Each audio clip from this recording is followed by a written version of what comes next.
사도신경으로 우리의 신앙을 고백하겠습니다.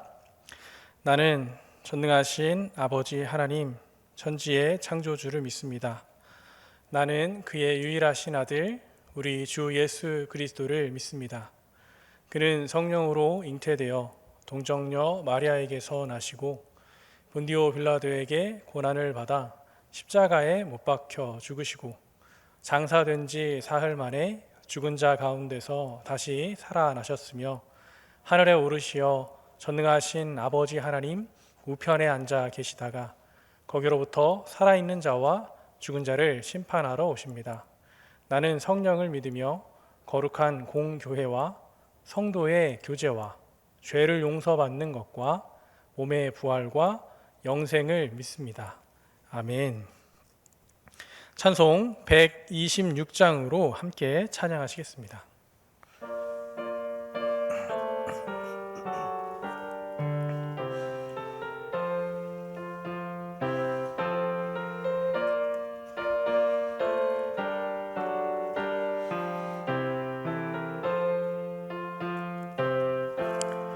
천사 찬송하기를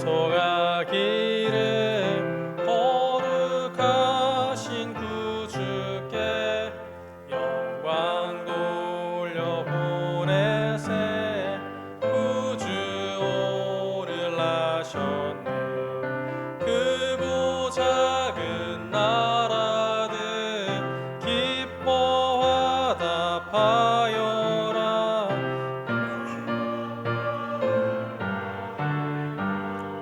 베들레헴 나신 주 영광 받을 왕의 왕. 베들레헴 나신 주 오늘 나신 예수는 하늘에서 내려와 저녁 몸에 나셔서 사람 몸을 입었네. 사람들 영원하신 주님께 영광 돌려보내며 높이 찬양하여라. 영광 돌려보내며 높이 찬양하여라. 의로우신 예수는 평화의 왕이시고 세상 빛이 되시며 우리 생명 되시네. 죄인들을 불러서 거듭나게 하시고 영생하게 하시니 왕께 찬양하여라. 영생하게 하시니 왕께 찬양하여라.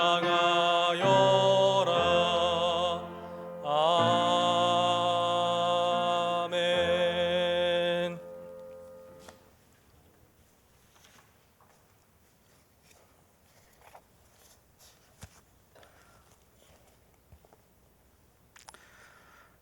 하나님 아버지, 여전히 예수님이 그리워지는 크리스마스 계절을 맞이하고 있습니다.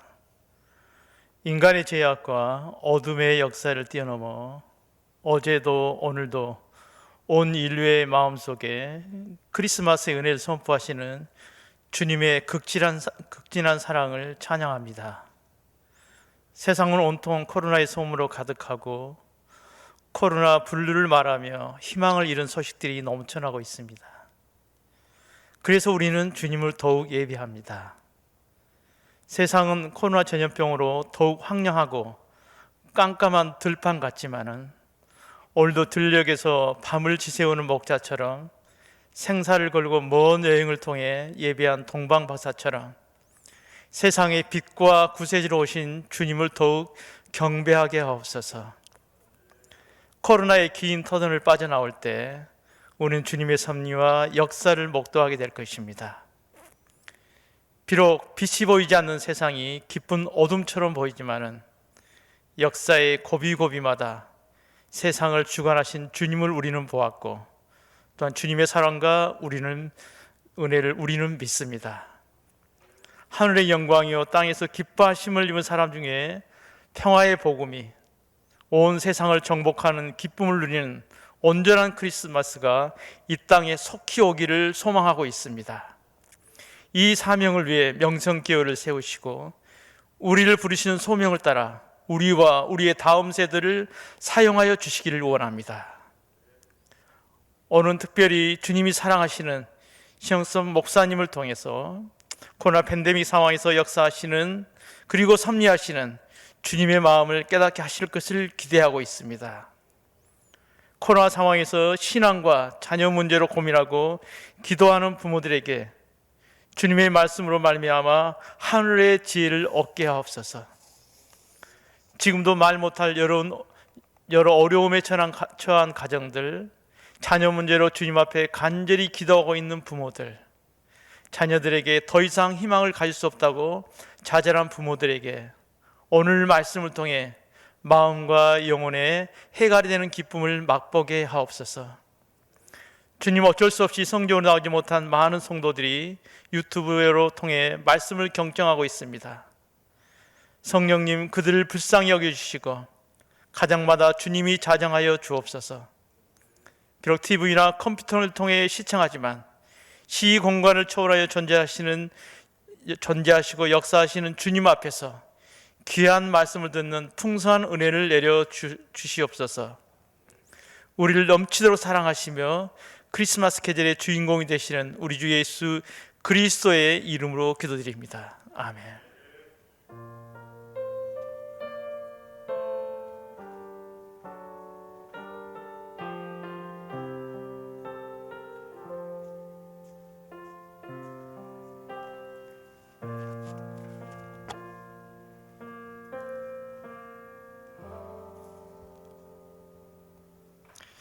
네, 오늘 코로나 시대의 다음 세대 신앙 교육으로 강의해 주시는 신영섭 교수님은 우리 교회와 너무 친숙한 분이시죠. 전에 가정예배 학교로 또 교사 교육으로 여러 방면으로 우리 교회에 도움을 주시고 있는 분이십니다.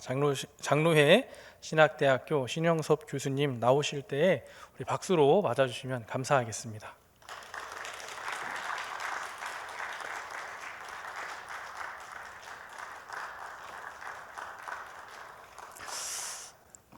할렐루야. 참 좋은 교회, 명선교회에서 우리 다음 세대를 향하신 우리 하나님의 마음과 언약의 말씀을 나눌 수 있게 되어서 얼마나 기쁘고 감사한지 모르겠습니다. C.S. 루이스는요, 고통의 문제라는 책을 통해서 이렇게 얘기했습니다. 하나님은 우리가 평안할 때는 속삭이며 말씀하시지만 우리가 고통 가운데 있을 때는 메가폰으로 소리치신다. 왜냐하면 우리는 고난을 당하면 이 고난 언제나 끝날까? 이 고난이 얼마나 큰가? 그거 주목하느라 정작 그 고난을 다스리고 계시는 하나님을 향한 시선을 놓쳐버리기 쉽거든요. 그래서 우리가 고난 한복판에서 하나님을 향한 시선이 흔들릴 때면 하나님 오히려 메가폰을 잡고 소리치시는 거죠. 그 고난 때문에 길이 안 보이냐고. 내가 길이라고. 그 고난 때문에 생명이 끊어질 것 같냐고. 내가 생명의 근원이라고. 거기 그렇게 멈춰 있지 말고 내 손 잡고 계속 그 걸음 가자고. 우리 하나님께서 말씀하시는 겁니다. 하나님의 백성들에게 있어서 늘 소망은 우리에게 먼저 찾아오시는 하나님에게서 있었습니다. 야복강가에 야곱을 기억해 보십시오. 자신의 형이 자기를 해하러 온다는 소문을 듣고 그 문제 끌어안고 어찌할 바를 모르고 신음하고 있을 때 하나님은 그 야곱에게 찾아오시죠. 그 문제 끌어안고 씨름하지 말고 그 문제를 능히 다스릴 수 있는 나 끌어안고 씨름하자고. 그렇게 하나님 끌어안고 씨름하던 그 밤에 하나님은 기대할 수 없었던 소망의 새벽을 주셨습니다. 홍해 앞에 모세 어떻습니까? 앞에는 홍해가, 뒤에는 애국 기병대가 달려옵니다. 너무나 큰 고통 앞에 어찌할 바를 모를 때 하나님은 모세에게 먼저 찾아오십니다. 그 손을 바다 위로 내밀어 외치라고요.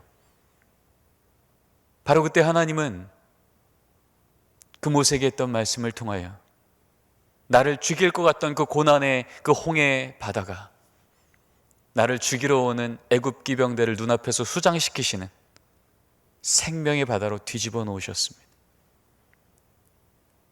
135년 전에 우리 조선 땅 어땠습니까? 나라를 봐도 열강을 봐도 아무런 소망이 없던 바로 그때 우리가 하나님을 찾기 이전에 하나님이 먼저 우리를 찾아오셨어요.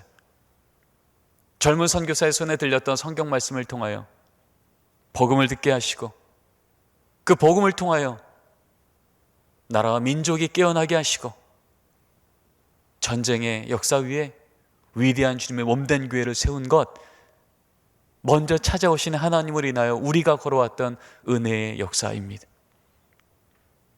여러분, 코로나19 어떻습니까? 이 코로나 상황 앞에 우리가 어찌할 바를 모르지만 우리가 하나님을 찾기 이전에 하나님은 우리에게 먼저 찾아오시는 분이신 줄 믿습니다.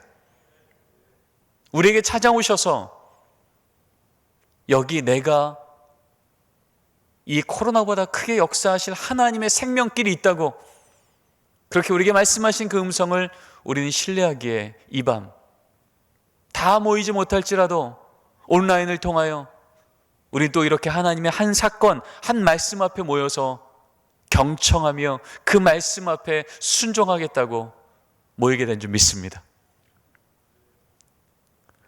역대상 12장 32절에 보면 시세를 알고 이스라엘이 마땅히 행할 것을 아는 우두머리가 있었다 말을 합니다.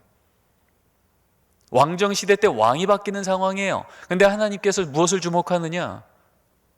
이스라엘이 마땅히 행할 것, 그것을 아는 자만이 아니라 그 자가 뭘 알아요? 시세를 함께 알고 있더라는 겁니다. 지금 이 시대가 어떻게 흘러가고 있는가? 하나님이 이 시대를 어떻게 인도해 가고 있는가를 함께 보는 그 리더를 하나님은 주목하셨고 그들을 통해 하나님의 나라를 또 세워가셨던 것이죠. 우리는 코로나를 경험하기 전에 먼저 4차 산업혁명이라고 하는 시세를 경험하게 됐습니다. 증기기관으로서 1차 산업혁명, 전기에너지 2차 산업혁명, 1970년대를 중심으로 3차 산업혁명, 컴퓨터요.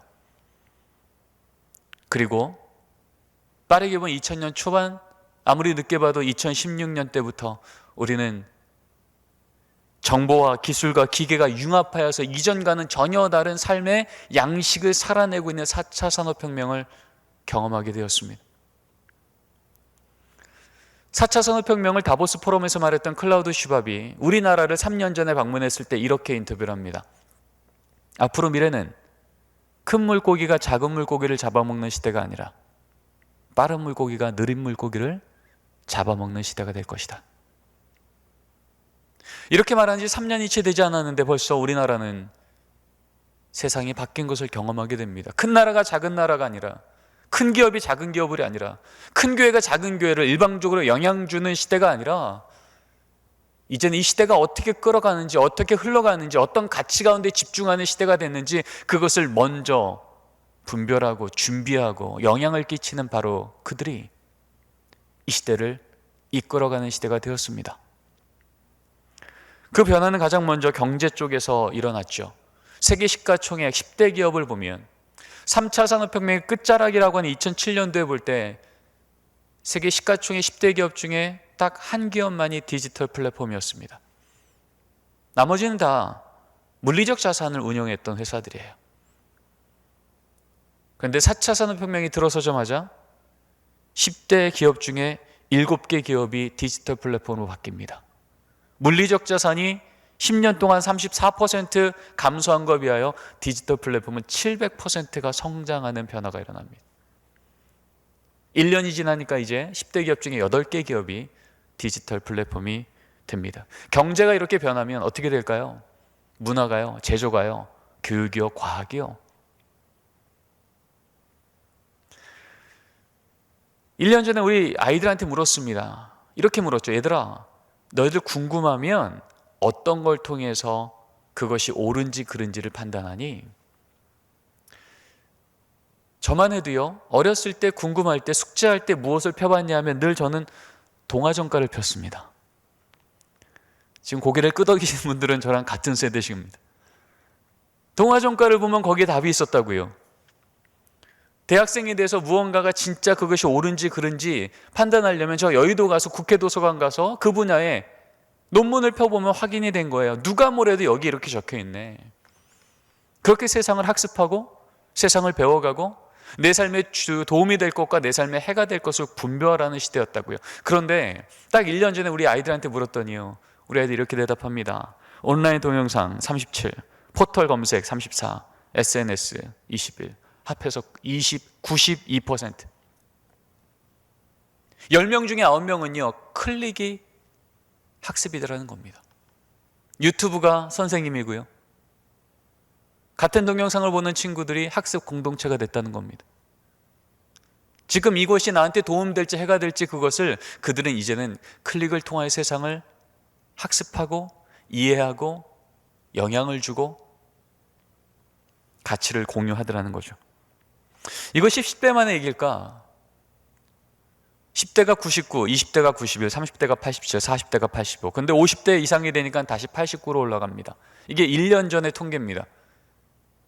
코로나로 들어와서 이제 더 이 디지털 플랫폼이 더욱더 우리 삶의 실제가 된 이 상황에서는 이제는 더 이상 세상을 해석하고 이해하고 소통하는 이 방법이 10대만의 변화가 아니라 전 세대의 변화임을 우리는 알게 되었습니다. 여기 화면에 중국의 천년된 절에 있는 인공지능 스님이 있습니다. 아니, 무슨 스님이 인공지능이야? 우린 좀 당황스럽죠. 근데 이 스님이 하는 일이 뭐냐 하면 오늘 하루 10억이 넘는 중국 인구가 뭐에 궁금했지? 그들이 검색했던 단어를 빅데이터로 하루 단위로 모읍니다. 그들이 가장 관심이 있었던 그 단어 하나랑 연관되어 있는 중국 불경의 고어로 문장 하나를 가장 쉬운 현대 중국말로 번안하여서 위챗이라고 하는 플랫폼에 올립니다. 그러면 하루 평균 100만 명이 좋아요를 누릅니다. 내가 고민하던 관계의 문제, 가치의 문제, 학업의 문제, 직장의 문제, 내가 고민하던 바로 그 문제에 대해서 인공지능이 저 구석에서 찾지 못했던, 그러나 지금 내 고민을 그대로 말하고 있는 불경에 있는 고어를 가장 쉬운 언어로 바꿔주니까 이거 맞네. 그래, 맞아. 우리 중국인은 원래 이렇게 살았지. 이게 우리의 기준이었어. 자신의 중요한 결정, 중요한 고민 앞에 영향을 받으며 그거 동의하며 그렇게 하루의 삶을 살더라는 겁니다. 원래 우리 그리스도인들이 초대교회 때부터 별명이 마르투스 아니었습니까? 저들은 부활의 증인이라. 세상 사람들이 들어야 될 그 복음의 진리를 그들의 귀에 가장 잘 알아듣게 전달하던 복음의 전달자가 우리 그리스도인들 아니었냐고요. 500년 전에 종교개혁이 순식간에 유럽 전역에 퍼졌던 그 가장 큰 원인 중에 하나가 뭘까요? 거룩이랑은 전혀 상관없어 보이는 인쇄술이라고 하는 그 시대의 시세예요.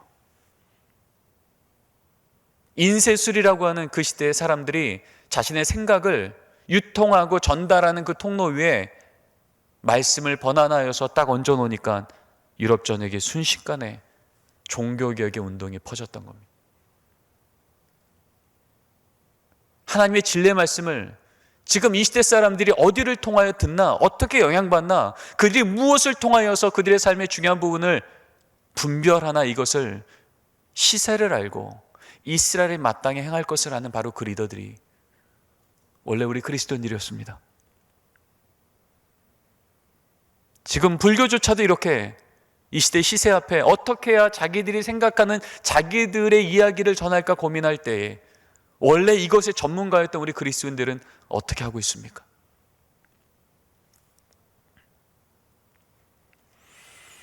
사 차 산업혁명으로 인해서 우리 삶에는 여러 가지 삶의 코드가 생겼습니다. 초시간화, 초공간화, 초연결화, 초개인화, 초진화죠. 지금도 많은 교인들이 같은 공간에 있지 않아도 같은 사건을 연결되어서 경험하고 있는 이러한 삶의 자리가 바뀌어버린 이 시대의 삶의 코드입니다. 이후에 우리 코로나를 경험하게 됐죠. 사회적 거리두기가 생기고요. 수도권은 2단계, 이젠 3단계까지 얘기를 하고 있습니다. 그러면서 교회는 이전처럼 모이지 않는다고, 헌금도 많이 줄어들었다고 여기저기에 소리들이 들리기 시작합니다. 최근에 코로나19로 인해서 일어난 변화들에 대한 데이터들이 있습니다. 교회가 가장 어떤 부분이 어려워졌을까를 질문할 때 1위, 교인들의 주일 성수 인식과 소속함이 악화될 것 같습니다. 재정 문제가 걱정입니다. 다음 세대 교육을 어떻게 해야 될지 길이 보이지 않습니다. 코로나19 이후에 교인 숫자가 어느 정도 변할까요?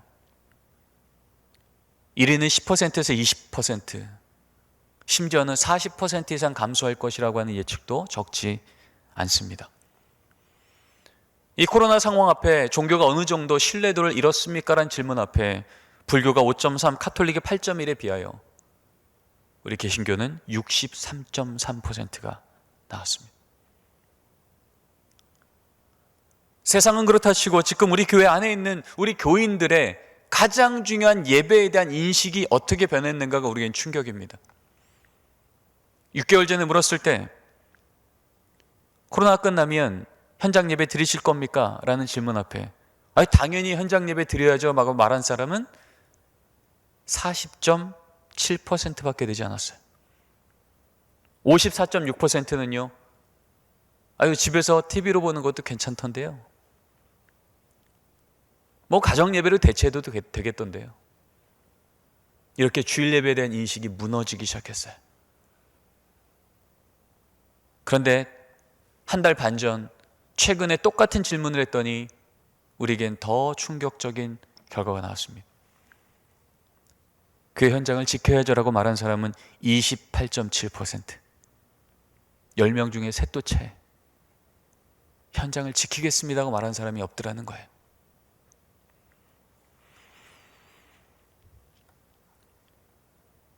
이것이 한국교회가 닥쳐있는 현장의 단면입니다.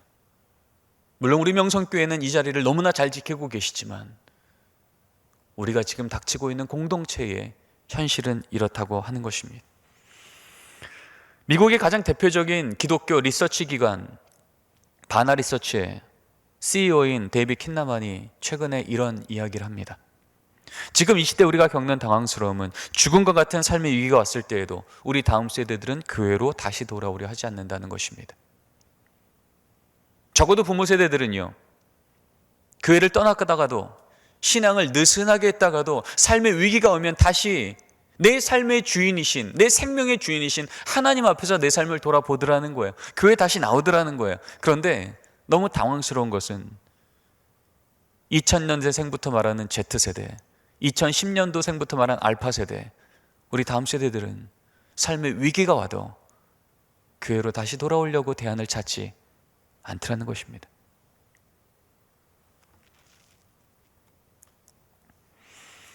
이 코로나가 우리의 삶을 멈추게 한 그 상황에 미국의 세들백교회 담임 목사님 리고렌 목사님이 이런 얘기를 했습니다. 우리는 모두 같은 배 안에 있다고 절망하지만 기억하십시오. 우리는 모두 코로나라고 하는 거대한 폭풍 앞에 있지만 다른 배를 타고 있습니다. 이 코로나라고 하는 이 고난 앞에 누구도 예외될 수는 없지만 같은 폭풍 앞에 있지만 모두 다 침몰하는 배에 있다고 착각하지 마십시오. 어떤 배는 침몰하는 배를 타고 있어 무너지지만 어떤 배는 폭풍 중에 오히려 구원의 배, 오히려 전진하는 배, 하나님은 생명의 배를 우리에게 준비하셨습니다. 하나님의 백성들이 거기 같이 침몰하게 두지 않으시고 도리어 고난 가운데 고난보다 크신 하나님을 예전에 듣던 귀로의 교리가 아닌 눈으로 체험하게 은혜의 자리를 주셨다는 거예요. 하나님이 우리를 바로 그러한 구원의 배로 옴곁하게 우리 손 잡고 계신 줄 믿습니다. 오늘 이 밤에 우리가 듣고 있는 말씀도 하나님의 지혜도 결국 우리로 어떻게 이 배를 갈아탈지 그 길이 어디에 있는지 우리에게 말씀하시는 하나님의 음성이 있기에 우리는 소망을 갖고 이 어둠 가운데도 빛의 주님을 바라보고 있는 거죠. 그러기에 우리는 이 고난 앞에서 우리의 질문이 바뀌어야 됩니다. 우리 얼마나 버틸 수 있을까가 질문이 아니에요. 이거 언제쯤 끝날까가 우리의 질문이 아니라고요. 상황이 바뀌어서 하나님 나라가 임한다면 하나님 나라는 상황에 제한되는 거겠죠. 그러나 성경 어디에도 하나님의 나라가 회복될 때 세상이 바뀌어 하나님 나라가 바뀐 적이 없습니다. 세상은 여전히 득세하나 세상보다 크신 하나님을 믿는 하나님의 백성들이 믿음으로 걷기 시작할 때 그때 하나님의 나라는 임하게 된 줄 믿습니다. 그래서 우리 질문은 바뀌어야 되는 거예요. 얼마나 버틸까를 질문할 게 아니라 어떻게 응답해야 될까?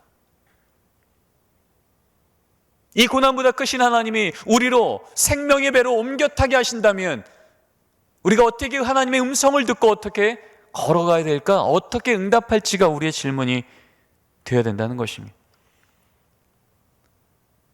권이라는 단어, 엑사수스, 엑수시아, 에크우시아죠. 몸으로부터 우시아, 본질로부터. 결국 성경에서 말하는 권위는 본질로부터 벗어났을 때 약화되는 거예요. 왜 우리 다음 세대들이 이 교회라는 권위, 신앙이라는 권위에서 떠나갈까요? 본질이신 하나님의 말씀으로부터 벗어진 그들이 다시 권위를 회복하는 길은 본질이 다시 그의 삶 속에 들어가는 겁니다. 어떻게 응답해야 될까? 우리 질문 앞에 우리의 답도 결국은 우리의 본질인 하나님의 말씀에서 답을 찾아야 됩니다. 이러한 관점에서 하나님의 말씀을 다시 보기 시작했습니다. 지금 우리가 경험하는 것 같은 너무나 큰 위험, 너무나 큰 불안감, 예측할 수 없는 상황, 그 상황에서 하나님은 어떻게 하나님의 백성들에게 대안을 내어놓으셨을까? 거기는 공통점이 있었습니다. 노아를 보십시오. 하나님이 물론 심판할 정도로 악했던 그 시대, 하나님이 그 시대를 내가 다시 나의 세대로 바꾸겠다 말씀하실 때 하나님은 이 노아에게 하셨던 말씀은요, 방주를 지어라. 방주를 통해서 경험했던 홍수, 1년 10일 만에 다시 땅에 발을 디뎠던 그 세상은요, 1년 10일 전에 홍수를 경험하기 이전의 땅과 전혀 다른 땅이었습니다. 아브라함이요, 내가 너를 큰 민족을 이루겠다 말씀하실 때 하나님이 아브라함에게 하셨던 첫 명령은 무엇이냐면 너의 친족 아비집을 떠나거라. 네가 익숙한 곳을 떠나거라. 너의 안전지대를 떠나거라. 아브라함 입장에서는 사도행전 7장에 보듯이 하나님이 그에게 자기의 영광을 보이셨잖아요. 그러면 하나님이 그 영광 지금 이 땅에서 세워가면 좋겠습니다. 원하지 않았겠어요? 익숙한 곳에서, 익숙한 문화 안에서. 그런데 하나님은요, 하나님의 영광을 보이자마자 하셨던 첫 번째 일은 그 땅을 떠나거라. 안전지대 떠나라는 거예요. 익숙한 것 떠나라는 거예요. 이민생활 하라는 겁니다. 어떤 것도 예측할 수 없고 어떤 것도 보장되지 않는 삶. 그 아들 이삭이요, 평생 이민생활했죠. 그 아들 야곱이요, 말할 것도 없죠. 이민생활이었죠. 그 아들 요셉이요, 아예 이제는 애굽으로 삶의 터전을 옮깁니다. 그것도 노예의 신분으로요. 늘 하나님은 하나님의 놀라운 시대, 놀라운 역사를 하실 때 하나님이 하셨던 방법은요, 익숙한 곳을, 안전한 곳을 거기 멈춰 있지 말고 거기 의지하지 말고 하나님만 쳐다볼 수밖에 없는 상황으로 몰아내셨더라는 것입니다. 400년간 터잡고 살던 그 애굽 땅에서 하나님께서 내가 너희를 향한 꿈이 있다, 너희들로 이제 예배하는 백성 만들게라고 말할 때 하나님이 하셨던 첫 번째 일, 거기 떠나. 한 번도 걸어가지 못했던 땅을 살죠. 그리고 그 자녀 세대가 가나안 땅을 들어갑니다. 여호수아에서 성경은 그렇게 말하죠. 내 자녀들이 한 번도 걸어가 보지 못했던 길을 가게 될 것이다. 바벨론 유수 때는 말할 것도 없죠. 이민자며 노예로서의 삶, 안전하지 않은 삶을 살며 그들이 놓아버렸던 하나님의 말씀을 다시 그들 안에 듣기 시작한 일들이 일어나고요. 초대교회요, 예루살렘 교회, 거기에 머물면 좋겠는데 하나님은 그들을 흩으십니다. 500년 전에 종교개혁이요, 다시 말씀 앞에서 하나님의 역사가 시작되려고 할 때 하나님은 그것을 이끌어갔던 종교개혁자들, 여러분 아시는 대로 많은 종교개혁자들은 그들 자체가 이민자였습니다. 이민교회 목회를 했고요, 익숙치 않은 곳에서 오직 하나님만 바라보게. 100년 뒤에 청교도들 어떻습니까? 아예 배를 타고 자신의 터를 떠나 북미 땅으로 떠나가 버립니다. 장소가 변하고요, 문화가 변하고요, 세대가 변하고요, 영적인 큰 도전 앞에 어찌할 바를 몰라 어느 것도 의지할 수 없는 상황을 맞이하게 됩니다. 하나님 외에는 어떤 안전한 땅도 보이지 않습니다. 바로 그때 그들이 경험하는 것, 하나님 외에 어떤 안전한 땅도 보이지 않을 때가, 바로 그때가 하나님이 그들에게 새 일을 시작하는 때였습니다. 기독교 교육은요, 하나님께서 우리를 향해서 갖고 있던 꿈이 우리의 현실되게 하시는 하나님의 역사, 그것에 동참하는 일이 기독교 교육이에요. 구약을 통해서 창세기부터 계시록까지 일관적으로 말하고 있는 하나님의 우리를 향한 꿈이 뭐였습니까? 나는 너희 중에 행하여 너의 하나님이 될 거고 너희는 내 백성이 될 거다. 너희들이 죄악의 끝판까지 한번 가봐. 그렇다고 내가 너희들을 향한 내 꿈이 변개되나? 나는 마침내 너희 하나님이 될 거고 너희는 내 백성이 될 거야. 여러분, 이 일을, 이 하나님의 꿈이 우리의 현실되게 했던 그 자리가 어디입니까? 예수님의 성육신의 사건이며 예수님의 십자가 구원의 사건이었어요. 그래서 십자가에서 주님께서 하신 말씀, It is done. 다 이루었다. 드디어 너희들에게 몇 번이고 얘기했던 나의 꿈, 나는 드디어 너희들이 하나님이 될 거고 너희는 내 백성이 될 새 생명의 길이 열렸다고 우리 주님께서 말씀하신 것이죠. 똑같은 선언을 요한계시록에서 또 말씀하시잖아요. 이 예수님의 성육신 사건, 예수님의 십자가의 죽으심과 부활의 사건이 뭡니까? 바로 이 사건이야말로 지금 이 4차 산업혁명, 코로나19로 인해서 우리 삶의 양식이 변해버린 삶의 코드, 초시간화, 초공간화, 초개인화, 초연결화, 초융합화의 사건 아니었습니까? 우리의 하나님이 되시기 위해서, 우리를 구원하시기 위해서 하늘 보좌를 버리고 이 땅에 오셨어요. 인류 이래로 가장 큰 초공간화의 사건입니다. 2000년 전 십자가에서 죽으신 그 사건이 우리 가운데 아멘 되면 지금 나에게 현재적으로 일어나는 오늘의 사건이 되어 초시간화입니다. 하나님과 끊어져 버린 어둠 가운데 있던 우리가 하나님의 은혜로 연결되었어요. 하나님의 자녀로 입양되었다고요. 초연결화, 초개인화, 초융합화. 주님이야말로 대중설교만 하고 기다린 게 아니라 대중설교를 하셨지만 그 개인들의 삶의 구석구석을 찾아가 아픈 자에게는 치료함을, 낭망한 자에게 소망을 주심을, 율법 아래 매여 있는 자들에게는 복음의 진정한 말씀을 깨닫게 하심을 초개인화로 목양하시며, 그렇게 주님께서 하셨던 걸음이 바로 지금 우리가 겪고 있는 이 4차 산업혁명의 삶의 코드, 이렇게 세상이 변했기 때문에 어떻게 복음을 전해야 될지 모르겠다고 하는 우리에게 도리어 예수님의 사역이 그런 사역이었던 것을 다시금 깨닫게 하는 것입니다. 저는 이것을 온라인 교육 목회라고 말을 합니다. 교회 공동체가 하나님께 받은 꿈, 하나님께 받은 사명, 우리 명성교회 세우실 때 하나님께서 주셨던 하나님의 그 꿈이 이루어지기 위해서 언제든 어디서든 어떻게든 하나님의 은혜 연결되게 돕는 목회가 우리가 걸어가야 될 목회라는 겁니다.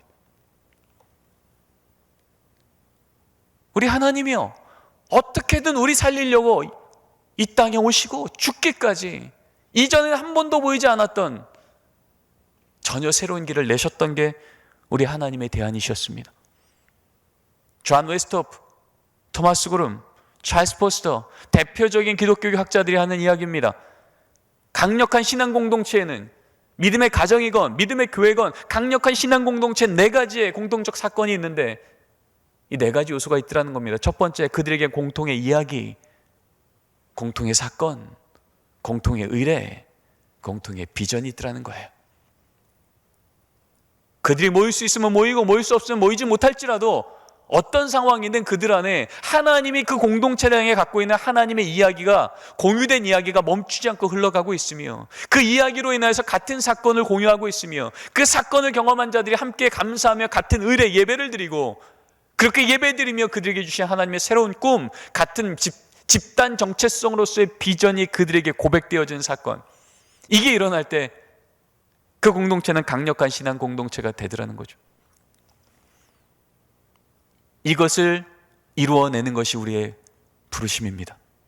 그래서 온라인 교육 목회는 이렇게 정리가 되죠. 언제 어디서든 어떻게든 누구나 내게 맡긴 이 다음 세대들, 내게 맡긴 우리 이웃들, 내게 맡긴 우리 일터의 사람들이 하나님과 만나게 하는 일을 위해서 우리가 뭐든지 할 수 있도록 헌신하자는 거예요. 시간과 시간이 연결됩니다. 공간과 공간이 연결되죠. 영적 아기부터 영적 아비까지 모두 참여할 수 있는 친절한 목회가 안내됩니다. 자녀 세대부터 부모 세대까지요. 가정과 교회가 연결이 되고요. 교회와 세상이 연결되는 목회. 그래서 이렇게 연결되는 것을 연결하는 동안 이들 안에 뭐가 생겨요? 공동의 사건, 공동의 이야기, 공동 소그룹 공동체, 공동의 의례. 이것을 4C라고 말합니다. Content, Connection, Celebration, Community. 이것이 바로 이 연결된 우리 목회 안에 일어날 때 진정한 C, 크로스, 주님의 십자가는 우리가 섬기는 그 자리 한복판에 이제 발견하게 되는 것입니다. 이것이 이 코로나19 상황 앞에서 우리가 어떻게 우리 다음 세대에게 복음을 전해야 될 건가 성경이 말해주고 있고 기독교 교육이 정리해 놓은 우리가 갈 걸음입니다. 세상은요, 세상이 급격하게 변할 때 어떤 기관이건 어떤 조직이건 지금 화면에 보는 것처럼 마치 인간처럼 시작해서 성장해서 성숙해서 그 빠르게 변하는 세상 앞에 이제는 쇠락하고 죽음까지 간다고 말을 합니다. 로렌스 밀러가 말했던 아주 유명한 이 시대의 시세를 말하는 거죠. 그런데 이 세상의 시세를 말하는 사람들도요, 똑같이 이렇게 마치 인간처럼 성장했다가 쇠락하는 것이 대부분의 조직들과 공동체들의 이야기지만 여기 중간에 전략적 순간이라는 단어가 보이십니까? 바로 그 정치한 그 자리에서 크리티컬 포인트가 있다는 거예요. 많은 기업들은, 많은 조직들은 밑으로 쇠락하는데 어떤 기업은, 어떤 조직은, 어떤 공동체는 이 크리티컬 포인트에서 오히려 도약을 하더라는 겁니다. 어떤 원리가 있을까? 로버트 데일이 성경을 연구합니다. 2000년 교회사를 연구합니다. 하나님께서 그들을 하나님의 백성으로 불러서 그들을 공동체 만드시고 이스라엘 백성 만드시고 초대교회 만드시고 그러고 나서 급격히 변하는 세대 가운데서 하나님은 그들에게 꿈을 주시고 믿음을 주시고 목적을 주시고 조직을 갖게 하셔서 성장케 하십니다. 그런데 그렇게 성장한 상황에서 구약 성경을 통해 교회사를 통해 세상하고 유사하게 급격히 변하는 세상 속에 바벨론이 득세하고 아수르가 득세하고 로마가 득세하는 상황 가운데 우리 믿음의 공동체도 다시 쇠락의 걸음으로 많이들 가더라는 거예요. 그런데 바로 그때 크리티컬 포인트, 쇠락하지 않고 오히려 도약하는 걸음을 경험했던 역사들이 있더라는 겁니다. 구약에도 교회사를 통해서도. 거기는 무슨 원리가 있을까? 그 현장을 찾아서 연구했더니 거기에 일관적으로 발견되어지는 한 원리가 있는데 그것이 바로 To dream again. 분명히 지금 세상은 바벨론 때문에 망해가고 있어요. 남유다가 망했다고요. 이사야 말씀을 봐도 예레미야 말씀을 봐도 이 상황은 지금 망한 상황이에요. 그런데요, 하나님이요, 이 이스라엘 백성들 앞에 우리 어떡합니까? 라고 외칠 때 하나님의 대안은요, 그래 바벨론 없애줄까? 코로나 없애줄까? 상황을 바꿔줄까? 이렇게 말하지 않으셨더라고요. 오히려 하나님은 무슨 말씀하셨냐면 상황은 지금 망해가고 있는데요, 이렇게 말씀하시는 거예요. 보라, 내가 너희들을 향한 꿈이 있어. 사막에 강을 내고 광야에 길을 낼 거야. 이 꿈 나랑 꾸지 않겠니? 세상을 보면 이 꿈은 꿀 수가 없어요. 그런데 그 세상을 다스리시는 하나님이 말씀하시는 거예요. 세상보다 큰 나랑 너희들이 향한 나의 꿈을 동의해 볼래? 예레미야요, 평생을 하나님의 말씀을 선포했지만 이스라엘 백성들마저도 돌아오지 않는 이 상황 앞에 예레미야는 끝까지 그 사명 감당할 때, 그때 하나님 뭐라고 말씀하세요? 너희를 향한 나의 생각을 내가 하나니 재앙이 아니라 미래와 희망을 주고 싶은 거야. 분명히 상황은 망해가고 있는데 하나님은요, 그들을 향한 꿈을 얘기하시는 거예요. 이 꿈을 믿었던 이 예레미야의 바로 다음 세대 누가 태어나요? 다니엘과 세 친구들이 태어나잖아요. 이미 노예로 끌려간 그 바벨론 땅에서. 그래서 그 이방의 왕들이 너의 하나님이 진짜 하나님이구나 고백하게 하시는 하나님의 꿈이 그들의 현실되는 역사를 경험케 하시더라는 거죠. 여러분, 2000년 전에 초대교회가 어떻게 세워졌습니까? 사도행전 2장에 보면 거기 건물이 제대로 있습니까? 조직이 있습니까? 역사가 있습니까? 제대로 된 게 하나도 없어요. 근데 거기엔 딱 하나 있죠. 그들을 향한 하나님의 꿈. 성령이 너에게 마시면 자녀들은 예언할 것이요, 청년들은 환상을 보고 늙은이들은 꿈을 꾸리라. 세상은 여전히 로마가 득세하고 있는데 하나님 말씀하시는 거예요. 로마가 무너져서 내 나라가 세워지는 게 아니라 로마는 여전히 득세해도 너희를 향한 나의 꿈을 같이 꾸면 너희들을 통하여 이 땅 가운데 내 나라 세우리라. 예루살렘과 온 유다와 사마리아 땅 끝까지 하나님의 나라가 세워지는 그 방법은 하나님의 꿈을 아멘하는 공동체가 다시 세워졌을 때, 그때 세상은 급격히 변할 때 오히려 도약하는 부흥을 경험하게 했다는 겁니다.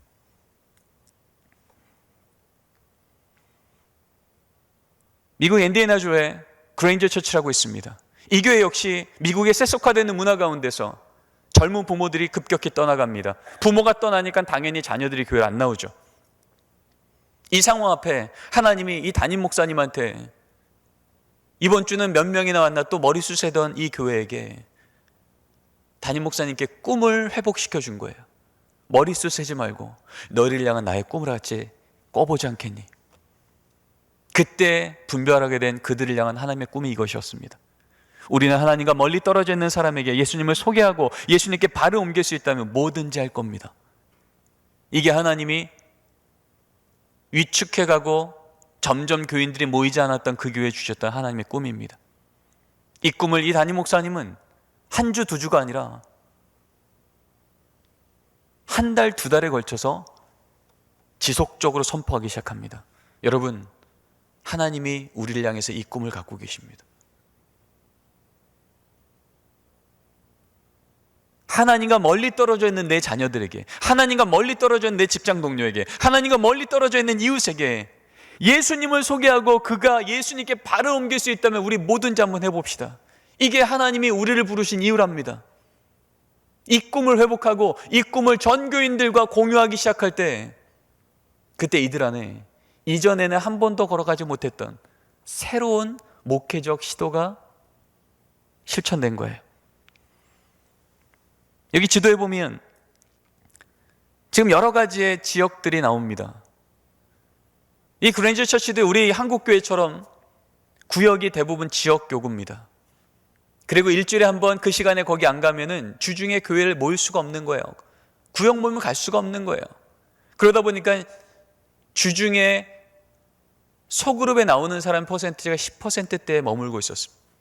어떻게든 예수께 발을 옮기고 예수를 소개할 수 있다면 뭐든지 합시다라고 고민하기 시작하니까 이젠 교구를 여러 장소에 여러 시간에, 여러분 일주일에 1시간만 시간 내십시오. 여러분 1시간만 시간 내면 교회에서 다양한 장소에 다양한 시간에 여러분이 거기만 가면 주일날 들은 말씀을 함께 공유하고 나누고 격려받는 소그룹을 제공해 드리겠습니다. 그랬더니 10여% 머물던 주중 소그룹 모임의 교인 출석 퍼센테지가 50%가 넘어가기 시작합니다.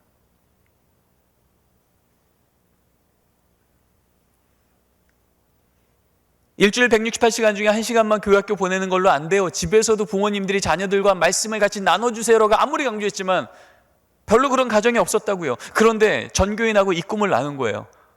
어떻게든 예수님을 소개하고 예수님께 발을 한 발짝이라도 옮길 수 있다면 하나님 우리 써주세요. 이걸 고백하고 나니까 믿음의 부모님들한테 담임 목사님이 도전한 거예요. 여러분 일주일에 딱 10분만 시간 내세요.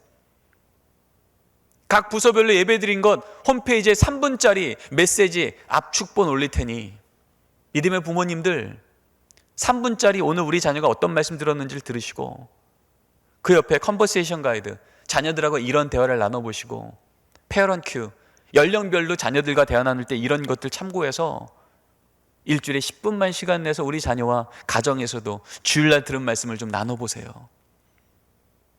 꿈이 공유되고 나서 이런 커리큘럼들이 제공되니까 거의 주중에는 자녀들하고 성경 얘기를 안 하던 가정들이 절반 이상이 정기적으로 주일날 들은 말씀을 가정에서 자녀와 부모가 나누기 시작했습니다.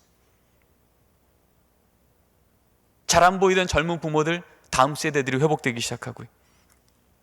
미국의 가장 대표적인 혁신적 교회라고 불리우는 라이프 다 처치, 코로나19 상황에서 가장 주목받는 교회 중에 하나죠. 이 교회는 1996년도에 개척해서 4번의 위기가 있었습니다.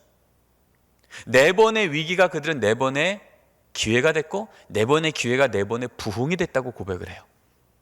도대체 이 교회는 어떻게 해서 그 4번의 위기가 4번의 부흥이 됐을까?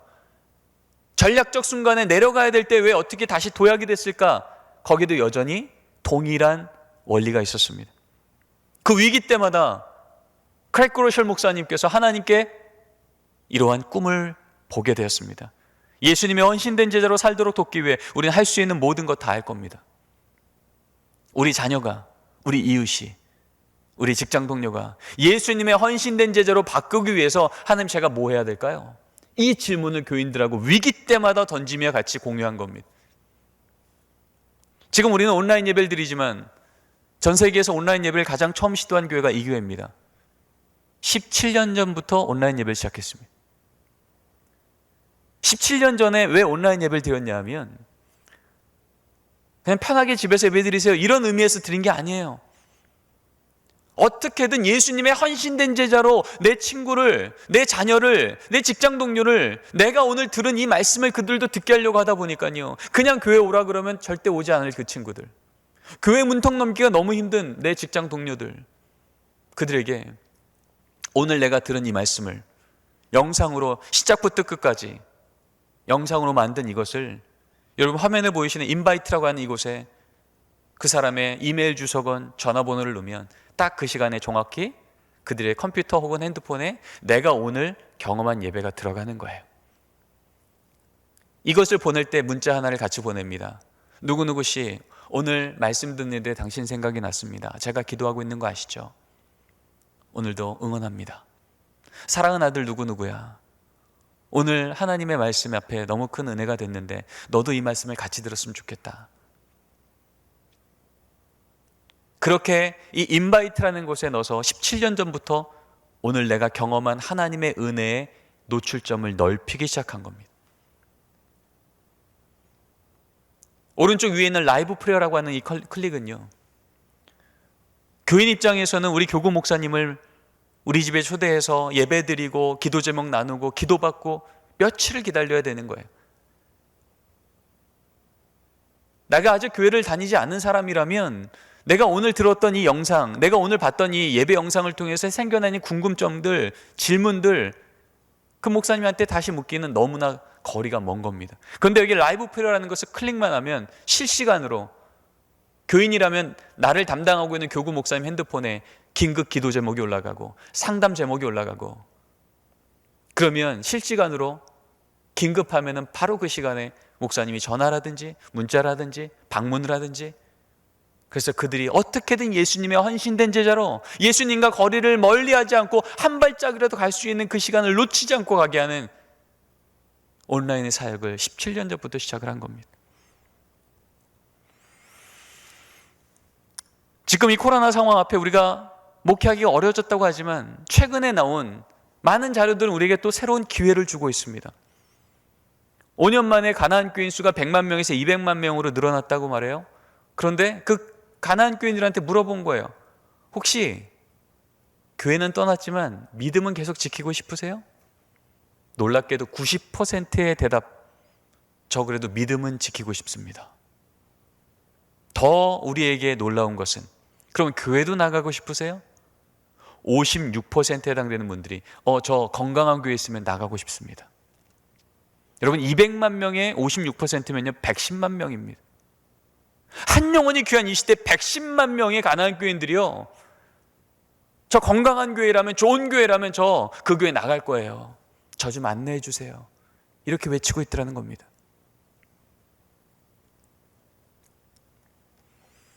시대가 불안하고 위험하다 보니까 사람들한테 이렇게 물었죠. 문제가 발생할 때 누구를 먼저 찾습니까? 감정적, 심리적 문제, 가족, 친구 1위. 건강 문제, 가족 1위. 가사돌봄 문제 1위, 가족. 금전적 문제 1위, 가족. 긴급 재해 상황 1위, 가족. 공통적인 것은 다 가족이에요. 위기가 올수록 그래도 나에게 안전한, 그래도 내 편이 되어줄 수 있는 공동체가 가족이라는 거예요. 그런데 문제는요, 지금 한국 사회가 가정이 깨어지고 있는 게 우리에게 가장 큰 위험입니다. 가장 안전한 그 공간이 깨어지고 있으니 불안한 겁니다.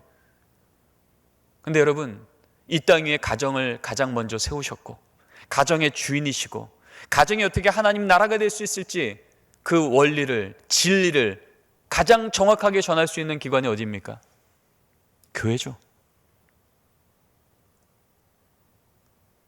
정말 교회가 이 역할을 제대로 한다면, 저 집안이 교회 나가더니 가정이 회복됐대요. 저 아이가 교회 나가더니 삶이 변했대요. 진짜 가정을 회복할 수 있는 기관이 교회밖에 없는데, 그 역할을 교회가 제대로 감당할 때 여러분, 세상이 그런 곳을 다시 주목하지 않겠습니까? 1년 전의 기준으로 우리나라에는 1인 가구가 30% 육박하게 됐습니다. 교인 100명 중에 30명은 1인 가구가 됐다는 거예요. 근데 그 1인 가구 된 사람들이 그러면 TV, 모바일 영상 시청하는 걸 제외 나머지 시간에 뭐 할까? 여기 앞에 보면 1인 가구들이요, 자신의 삶에 대한 만족도가 꽤 높습니다. 한마디로 편하다는 거예요. 그런데 그렇게 편하게 사는 사람들이 그러면 쉬는 시간에 뭐 해요? 라고 물었더니 남성 20대 1위 게임, 30대 게임, 40대 게임, 50대 지인 모임. 여성 같은 경우는 20대 지인 모임, 30대 영화관, 40대 영화관, 50대 지인 모임. 그러니까 게임하고 영화관 빼고 나면 뭐 하나 남아요? 지인 모임 하나 남아요. 한마디로요, 혼자 사는 게 편한데 외롭다는 겁니다. 거기만 가면 이 외로움을 달래줄 수 있는 공동체가 있다면, 거기만 가면 내 말을 경청해주고 내가 결정해야 될 중요한 문제 앞에 후회하지 않을 지혜로운 안내를 해줄 수 있는 그 소그룹이 있다면, 믿을 만한 공동체가 있다면 거기 가겠다는 거예요. 이런 공동체 누가 제공해 줍니까? 교회죠. 나를 희생해서 내 시간을 내서 그 사람을 위해서 기도하고 섬기고 도와주고 격려하고 이것을 할 수 있는 유일한 기관이 교회 아닙니까? 근데 왜 이 시대에 30대, 40대 청년들이 왜 교회 소그룹에 나오지 않을까요? 왜 그들은 교회의 소그룹에는 거리를 멀리 할까요? 이 부분이 우리 안에 다시금 제대로 회복되면 이 시대야말로 정말 선교의 문이 활짝 열린 시대가 되었다는 거죠. 우리는 마가복음 2장을 통하여서 가버나움에 오셨던 예수님의 사건을 알고 있습니다. 가버나움에 예수님이 오셨는데 사람들이 너무 많으니까 지금 중풍병 걸린 내 친구를 데리고 왔는데 거기 못 들어가는 거예요. 왜 이 친구를 데려왔을까요? 이 친구를 향한 하나님의 꿈이 이 친구들 마음속에 있었던 거예요. 내 친구가 예수님 만나면 일어날 텐데, 내 친구가 예수님 만나면 그 인생 행복해질 수 있을 텐데, 이 중풍병 걸린 이 친구를 향한 하나님의 꿈이 이 안에 회복되니까 이 들고 온 거예요. 그런데 길이 막혀서 못 들어가는 거예요. 그랬더니 어떻게 돼요? 길이 막혔네? 그러면 지붕 뚫으면 되겠네. 여러분, 이게 이 내 친구의 창의력이겠습니까? 아니요. 창의력에서 나온 게 아니라 예수님의 꿈이 이 안에 뜨거워지니까 어떻게든 내 친구가 예수님 만날 수 있는 길이 뭐 있을까? 길이 막혔네 돌아가는 게 아니라 길이 막혔으면 새로운 길 만들면 되지. 지붕이 보이는 거예요. 비를 막기 위한 지붕으로 보였는데 예수님의 꿈이 뜨거워지니까 그 지붕은 뭐예요? 내 친구가 예수님 만날 수 있는 지름길이 되는 거예요. 하나님의 꿈이 회복되면 이전에 한 번도 시도하지 않았으나 이제는 하나님 때문에 새롭게 걷는 걸음들이 하나님의 부흥의 길이 되더라는 겁니다. 코로나로 인해서 이제 예전처럼 다 모이지도 못하고 수련도 못하고 이전과 같은 형태의 목회를 못하니 이제 목회가 어려워질 것 같죠. 맞아요. 길이 막혔다니까요. 못 들어가요. 그런데요, 성경은 말합니다. 그 길 다시 열려서 부흥이 되는 게 아니라 그 길이 막혀 있을지라도 그 길이 막혔을 때 새로운 길을 내시는 하나님, 믿음 때문에 그 걸음을 가는 그 자들을 통하여 하나님의 부흥은 시작된다고요. 바로 지붕 뚫어서 친구 내릴 때 예수님 말씀하시잖아요. 너희 친구들의 그 믿음이 그 친구 살렸다고요.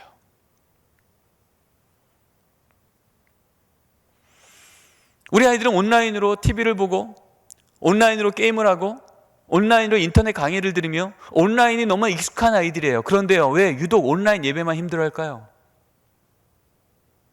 설문조사도 해보고 연구도 해봤습니다. 그랬더니 4가지 정도의 답이 나오더라고요. 우리 아이들이 이렇게 인터넷에 익숙한데 왜 온라인 예배만 힘들어할까? 첫 번째, 낮은 동기부여자라는 겁니다. 온라인 예배가 적응은 되는데 왜 오늘 또 내가 이 예배를 드려야 될지에 대한 동기부여가 별로 오지 않는 거예요. 너 드려야 돼 라고 하는 지시와 확인만 있지 이번 주에 내가 또 왜 드려야 될지에 대한 동기부여가 친절하지 않더라는 겁니다. 두 번째요, 저조한 피드백. 여러분, 우리 아이들은 피드백으로 사는 아이들인 거 아시죠? 우리 아이들이 왜 게임을 좋아할까요?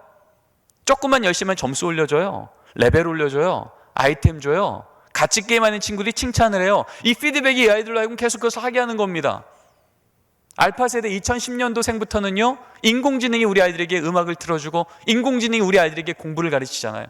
말만 하면 응답하는 그 시대 속에서 우리 아이들이 사는데 온라인 예배만큼은 피드백이 없는 거예요. 1시간 예배를 드렸는데 오늘 예배 드리면 무슨 생각을 했는지, 오늘 찬양이 어땠는지, 말씀이 어땠는지, 어려웠는지, 쉬웠는지, 재밌었는지 아무도 묻지 않는 거죠. 그저 평가만 있는 겁니다. 오늘 드렸니? 안 떠들었어? 세 번째요, 내 삶과 거리가 먼 이야기. 말씀을 듣긴 들었는데 거기엔 내 얘기가 들어가 있지 않은 거예요. 어려서부터 교회를 다닐 때 아이들은요, 이스라엘 역사 이야기에 나와 있는 내가 알고 있는 그 얘기가 또 말씀으로 전달될 때 그 이야기에서 끝나면 내 얘기가 들어가지 않으면 그건 나 기억하고 있는 이야기인데 이스라엘 역사 이야기로 끝나더라는 겁니다. 오늘 나에게 주신 하나님의 음성으로 해석되지가 않더라는 거예요. 마지막은 친밀함이 약한 공동체. 50명이 같은 예배를 드리고 있어요. 부서 예배를 드리고 있어요. 그런데 정작 예배 드린 아이는요 49명이 어떻게 예배 드리는지 전혀 몰라요. 그나마 모였을 때는 내 친구가 옆에서 떠들기도 하고 장난도 치고 옷도 이렇게 입고 왔고 알고 있는데 온라인 예배를 드리니까 알 수가 없는 거예요. 그냥 스크린 앞에 나 혼자 앉아 있는 겁니다. 우리 아이들은 공동체를 느끼지 못할 때 거기서 소외감을 느끼는 것입니다. 온라인 예배라고 하는, 온라인 목회라고 하는 게 언제 어디서든 어떻게든 오늘도 하나님이 그 아이에게 들려주기 원할 때 하나님의 그 음성을, 하나님의 그 이야기를 듣게 하려고 한다면 우리가 뭘 해야 될까? 이것이 우리에게 던져지는 거룩한 질문인 거죠. 반포교회 같은 경우는 이제는 주일날 다 모여서 못 드리니까 예전에는 부서 예배 드릴 때는 부서 예배 30분 전에 교사들이 교사 기도하잖아요. 하나님 30분 뒤에 우리 아이들 만나주세요. 이제는 못 모이니까 어떻게 돼요? 아예 토요일 날 부모님과 아이들과 교사가 줌으로 만나서 하나님 내일 각자 가정에서 예배드리고 일부 교회에서 예배드릴 때 하나님 그 자리자리마다 찾아가 주세요. 예배드릴 아이들과 부모님과 교사가 함께 매주 줌으로 온라인 기도회를 이어갑니다. 목회자 아이들이 인사를 하고요, 교사와 부모 간에 서로 격려하고 응원합니다. 피드백이 있고요, 동기부여가 하루 전부터 강력하게 들어갑니다. 우리 내일 꼭 예배 때 보자. 엘리베이션 처치 같은 경우는요, 예배 30분 전부터, 예배 20분 전부터 우리 담임 선생님들이 모여서 얘들아 너 일찍 좀 들어와봐, 우리 삶의 얘기를 나눠보자. 선생님들끼리 일주일 어떻게 지냈는지 인터뷰를 하기도 하고요, 거기에 친구를 데려와서 넌 어떻게 지냈니? 게임을 하기도 하고요, 환영을 하기도 하고요, 격려를 하기도 하고 응원을 하기도 합니다.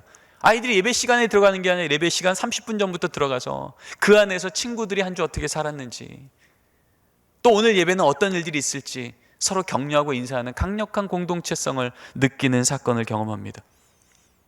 예배 전에 오늘 예배를 위해서 어떻게 예배가 준비되고 있는 현장을 중계하는 거예요. 귀하게 준비된 예배 너희들 지금 초대받은 거야. 오늘 예배 때 이런 거 할 거야. 예배 이후에 이런 활동할 거야. 기대되지? 우리 아이들에게 충분히 동기부여와 피드백을 주고 예배를 준비하고 진행합니다. 라이프다 처치 같은 경우는요, 교회에 모일 수가 없으니까 우리 교회 교인들이 그 지역에 어떻게 사는지 알려주면 우리 교회 교인들, 특히 자녀의 연령대가 비슷한 가정들끼리 묶어줍니다. 그러면 두세 가정이 모여서 같이 예배를 온라인으로 드리고 예배 이후에 성경 공부를 같이 하고 예배 이후에 교제 시간을 같이 갖는 겁니다. 따로 똑같이 공동체성을 느끼며 같은 이야기를 같은 사건으로 같은 예배를 드리며 같은 비전을 누리게 되고 있는 거죠. 예배 중에는 어떻게 해요? 우리 아이들이 시청자로 있지 않게 우리 자녀들 적극적으로 예배 안에 초청합니다. 우리 명선교회도 이렇게 하고 있는 것을 알고 있어요. 찬양, 율동, 대표기도, 말씀 몽독, 봉헌 찬양, 간증, 아이들에게 이번 주 예배에 자리들을 다 내어주는 거예요. 주중에 준비하고 찍어서 올리고, 그러면 예배를 드리는 중에 내 친구가 나왔네, 얘가 간증하네, 얘가 이렇게 봉헌하네, 그러면서 예배 끝나고 나서 그들 안에 피드백을 또 하고 격려를 하고 축하를 해주고 부모님이 함께 준비하고, 그럴 때 더 이상 예배는 시청자가 아니라 예배자가 되는 거죠. 여러분, 화면 보시는 왼쪽 같은 경우는 엘리베이션 처치의 중고등부 예배 시간입니다. 아예 우리 아이들에게 그 예배를 찍고 있는 영상의 현장 가운데 오게 해서 OX 퀴즈를 내는 거예요. 얘들아, 이런 상황에서 너희들 어떻게 할래? O 이쪽으로 가고 X 이쪽으로 가고, 나의 이야기가 그 안에 들어가서 오늘 말씀 앞에 하나님 우리에게 어떤 걸음을 가길 원하는지를 도전하고. 코로나다 보니까 삶이 많이 바뀌었잖아요. 정서적으로 외롭고 고립되었고 힘들고 이런 얘기들을 이 설교 안에 갖고 들어와서 말씀으로 풀어주며 아이들하고 대담을 하며 설교를 합니다. 예배를 마칠 때 얘들아 예배 마쳤으니까 다음 주에 보자가 아니고요, 얘들아 예배 마쳤니? 이제 오늘 드렸던 예배 갖고 친구들하고 한번 얘기를 나눠볼까? 선생님하고 얘기를 나눠볼까? 우리 깔게임 한번 해볼까? 여기 한번 클릭 한번 해봐. 여기 들어오면 우리 같이 우리 공동체 안에서 하나님 이야기를 풍성하게 나눌 수 있어. 이 중심교회인데요, 초등부 같은 경우는 이렇게 예배 끝나자마자 우리 아이들하고 춤으로 피드백과 공동체, 오늘 방금 전에 드렸던 이 예배가 그들에게 어떤 의미였는지, 내 친구는 어떻게 느꼈는지, 어떤 고백들이 나오는지 우리 아이들하고 나누고요. 1분도 채되지 않는 영상 편지를 또 선생님께서 아이들에게 찍어서 보냅니다. 이렇게 영상 편지를 찍어서 부모님한테 보내죠. 그럼 부모님이 이걸 아이들한테 안 보여주겠습니까? 혜곤아, 너네 선생님이 영상 편지 보냈네, 같이 한번 볼까? 같이 보는 거예요. 그리고 부모님께 부탁하는 거죠. 부모님, 짧은 답장 엽서를 써서 우리 밴드에 올려주세요. 단톡방에 올려주세요. 그러면 또 우리 아이들이 또 그렇게 우리 선생님이 보낸 영상 편지 앞에 나의 삶을 고백하며 또 답장을 올립니다. 우리 반 아이가 10명이면 10명의 답장이 올라가는 거예요. 10개의 스토리가 올라가는 거예요. 공동의 사건을 경험하는 거예요. 집에서 부모님들한테 성경 공부를 맡겼어요? 그러면 집에서 성경 공부하는 그 노트를 이렇게 빼곡히 우리 아이들이 적은 그 답을 사진으로 찍어서 또 올립니다. 혜인이네 집엔 이렇게 했네. 윤건이 집에서는 이렇게 했네. 그리고 주일날 들었던 말씀을 일주일 동안 암송을 해서 토요일 날 우리 같이 밴드 가운데 암송한 말씀을 같이 올립니다. 이 온라인 예배 아이들이 얼마나 집중했을까? 그거 고민하는 우리 전도사님, 목사님들이요, 토요일마다 지난주에 내가 했던 설교로 아이들이 말씀을 다 외워서 영상으로 올리는 거예요. 야, 우리 아이들이 이렇게 기억하고 있었구나. 일주일 내내 암송하고 이렇게 하나님 말씀이 그들의 삶 속에 있구나. 엘리베이션 처치가 중고등부 사역을 온라인 가운데 참 잘하고 있어요. 지금 여기 작은 화면에 있는 분이, 이 흰색 머리 갖고 있는 분이 이 중고등부 담당 목사님인데, 이분 같은 경우는요, 미국 같은 경우는 이렇게 신방 문화가 별로 없잖아요. 근데 이번 코로나가 있으면서 강력하게 신방 문화가 시작이 된 거예요. 우리 아이들 집을 직접 찾아가는 거예요. 찾아가서 뭐 하냐 하면, 너 지난주 예배 드렸어? 큐티했어? 통독했어? 그거 점검하는 게 아니고요, 그 집에 신방을 가며 하는 일. 너 요즘에 코로나 중에 학교 수업 외에 남는 시간에 뭐 하니? 게임하니? 유튜브 하니? 우리 아이들이 하는 바로 그 문화를요, 이 목사님이 그 자리에서 같이 공유하는 거예요. 2시간이건 3시간이건 지금 여기 같은 경우 게임을 같이 하는 거예요. 여기 들어가면 그 같은 중고등부 아이들이 또 이 안에 있어요. 여기 작은 글씨라서 보이실지 모르겠지만 얘들아 목사님이 들어오셨어. 게임하면서 목사님만 인사하고 이 게임 끝나고 우리 여기서 한번 만나볼래? 또 디지털 플랫폼을 제공하고 거기서 우리 아이들에게 요즘에 어떻게 지내니? 뭐가 힘들어? 뭐가 즐거워? 우리 다음 주에 교회에서 이거 할 건데 한번 같이 온라인으로 만날 수 있을까? 우리 아이들의 삶에 깊숙한 곳까지 들어가는 겁니다. 바로 이 교회는 이번 여름에 72시간 연속 집회를 했습니다. 물론 온라인으로 했죠. 오프라인으로 하면 이렇게 할 수 없죠. 잠을 자야 되니까 2박 3일 동안. 근데 온라인으로 하니까 오히려 주간반과 야간반으로 나눴어요. 야간반은 특히 아무리 캠프오라 그래도 오지 않을 아이들, 주로 반문화를 누리는 아이들, 이 아이들을 대상으로 아예 야간반 캠프를 준비한 거죠. 주간반은 그대로 우리가 하던 대로 집회를 하고 성경 공부를 하고 교제를 하고, 야간반 같은 경우는 그 아이들이 주로 그 밤에 뭐 하는지 미리 설문을 받아서 우리 아이들이 하는 것들 안에 선생님들이 다 들어간 거예요. 게임하니? 그래 선생님들 이때 간다, 같이 만나자. 유튜브 하니? 그래 거기 같이 한번 들어가서 얘기 나눌까? 먹방하니? 그래 나도 거기 들어가서 한번 같이 참여해볼게. 그렇게 우리 아이들의 삶 속에 깊이 들어가서 거기서 만난 아이들을 우리 같이 내일 아침에 여기서 한번 이런 얘기 나눠보면 어떨까? 밤에 같이 놀고 우리 아이들을 그 자리에 또 초대하는 겁니다. 그랬더니요, 72시간을 방송했는데 우리 아이들에 의해서 누적된 시간은요 73,300시간입니다. 72시간을 방송했는데 우리 아이들은요 설교한 목사님이 자는 시간에도 그 설교 듣더라는 거예요. 찬양 인도한 선생님이 자는 시간에 그 찬양 들으면서 내 삶의 의미에 대해서 묵상하더라는 거예요. 73,300시간이 누적되니까 어떤 일이 생겨요? 693명이 회심을 경험합니다. 그전에는 이 정도의 회심이 있지 않았답니다. 오히려 이 상황 앞에 우리 어떻게 응답해야 될지, 이전에 안 하던 것을, 그러나 내 자녀가 주님 만나면 살 텐데라고 하는 이 꿈이 생기니까 지붕 뚫었던 거예요. 안 하던 거 해본 겁니다. 거기에 하나님의 은혜를 부은 겁니다. 반포교회 같은 경우는 이번 여름에 교회에서 모일 수가 없으니까 온오프라인 하이브리드 온라인 캠프를 가정에 보냈습니다. 예전에 수련회를 위해서 교사 강습을 했죠. 이번에 이제 부모 강습을 합니다. 온라인으로요. 부서를 환경을 꾸며서 이제는 각 가정마다 우리 아이들 방, 거실을 이제 4주 전부터 캠프 말씀을 붙이고 캠프 주제를 쓰고 그렇게 그 집을 캠프장으로 만들어 갑니다.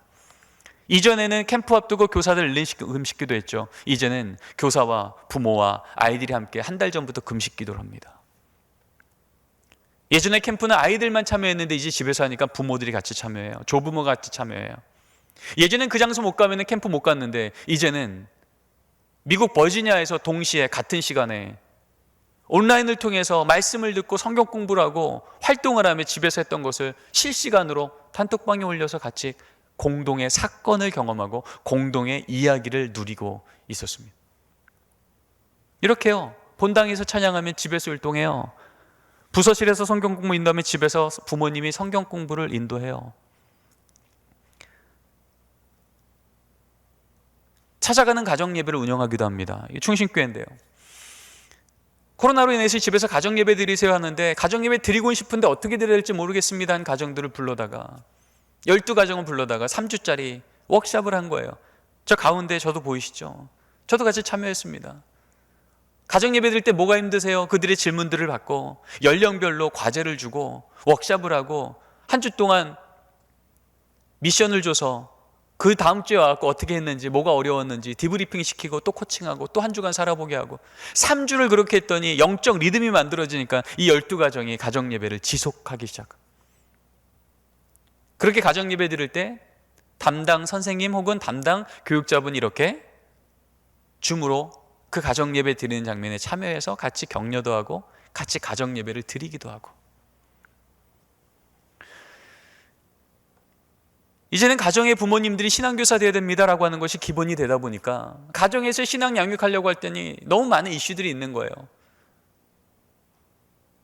창존지 진화인지 이런 질문 앞에 부모님이 뭐라고 말할지 모르겠는 거예요. 핸드폰 문제에 대해서, 게임에 대해서, 성교육에 대해서, 또 요즘같이 코로나 우리가 이렇게 기도하는데 왜 기도를 하나님이 안 들어주세요? 이런 질문들 앞에 부모님들이 어떻게 말할지 모르겠는 거예요.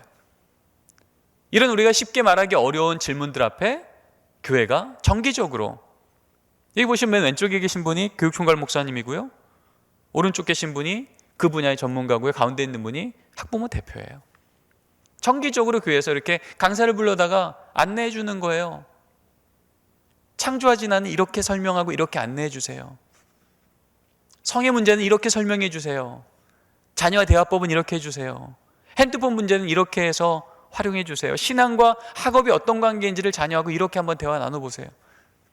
전 교회가 같이 그렇게 역량을 길러가며 각 가정에서는 그렇게 신앙교육이 일어날 수 있도록 지원하고 격려하는 일들을 같이 하더라는 것입니다. 아예 지역별로 됐던 교구를 자녀 연령별 교구로 바꾸기도 하고요. 빌리그램 지폐 아시죠? 여기 그림의 왼쪽에 있는, 아래에 있는 그림은 바로 우리 대한민국 여의도입니다. 50여 년간 700만 명이 이 지폐 안에서 회심을 합니다. 근데 2000년 중반부터 시작해서 이젠 잘 안 모이는 거예요. 예전만큼 안 모여요. 그럴 때 안 모이니까 이제 못한 애가 아니라, 안 모인다면 이제는 사람들이 어딜 통해서 소통을 할까를 고민합니다. 그러면서 온라인 집회의 플랫폼을 같이 운영하기 시작했습니다. 50여 년간 700만 명이 회심했는데요, 오히려 온라인 사역을 병행하며 11년간 1900만 명이 회심을 합니다. 이젠 더 이상 온라인 할 건가 오프라인 할 건가 이것을 따질 때가 아닙니다. 온라인이건 오프라인이건 우리에게 맡긴 아이들에게 어떻게든 이번 주에 하나님이 주시는 이 말씀을 함께 공유하고, 같은 사건으로, 같은 의뢰로 같이 비전을 갖기 위해서 어떻게 하면 좋을까 우리가 꿈꾸며 기도하며 주님께서 주시는 용기를 가지고 그걸 걸어내면 하나님은 그 걸음만큼 새로운 역사를 우리에게 보여주신다는 것입니다. 목회 플랫폼을 바꿔야 됩니다.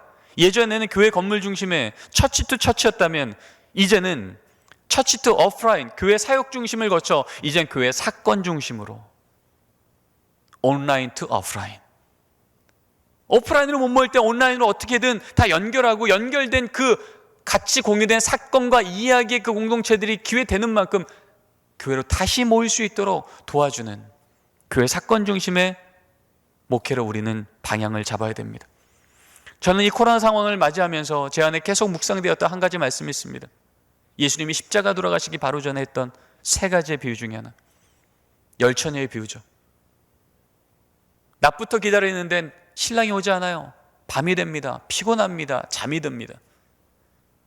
똑같이 잠들었는데 기름 준비하고 잠든 처녀와 기름을 준비하지 않고 잠든 처녀는요, 신랑이 왔을 때 전혀 다른 사건을 경험합니다. 코로나가 왔어요. 예전 같지 않아요. 힘들어요. 어두워요. 길이 안 보여요. 밤이 됐어요. 그런데 똑같은 이 상황 앞에 코로나 끝나면 되겠지 라고 그냥 주저앉아 있는 기름 준비하지 않은 교회와 이 상황에서 하나님께 우리에게 뭐를 준비케 하실까? 똑같이 피곤하지만 성령의 깨닫게 하심을 따라, 성령의 기름 부으심을 따라 우리로 하여금 오늘도 고민하고 움직이고 걸어게 하신 이 걸음을 걸어낼 때마다 채워지는 기름이 채워지는 교회는요, 코로나가 종식됐을 때 전혀 다른 교회가 될 겁니다. 우리에게 소망이 있음을 이사야서 말씀하고 있습니다. 젖먹이 어미가 어떻게 그 자녀를 잊겠냐? 만일 그럴지라도 나는 너희들을 잊지 못한다. 지금 바벨론으로 이 땅이 황폐해진다고 할지라도 내가 너희들을 버린 것 같냐? 그렇지 않다는 거예요. 너희의 이름을 내 손바닥에 새겼고 너희의 삶의 성벽이 내 눈앞에 있는데 어떻게 너희를 잊겠냐? 나랑 같이 꿈꾸고 이 꿈 때문에 같이 걸어가자고. 언제 어디서든 어떻게든 하나님을 만나도록 연결하신 예수님의 그 성육신과 예수님의 십자가의 목회를 우리가 기억한다면 우리는 이제 이 코로나 앞에서 멈출 것이 아니라 어떻게 응답해야 될지, 이제는 예전에 하던 것 어떻게 하지가 아니라 새롭게 어떤 길을 걷게 하시지를 주님 앞에 구하며 주님께서 발견케 하시는 그 소망 갖고 그 걸음 걸어내야 됩니다.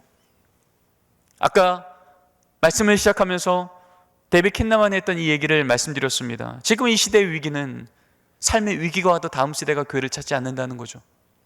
그런데 이 책의 뒷부분에 이런 말이 나옵니다. 그러나 여전히 교회에 남아 신앙을 지키는 세대들은 동시대 문화적 긴장의 한복판에서도 여전히 하나님의 꿈을 꾸며 자신을 향한 혁신적인 복음 전파의 길을 탄력적으로 만들어가고 있다.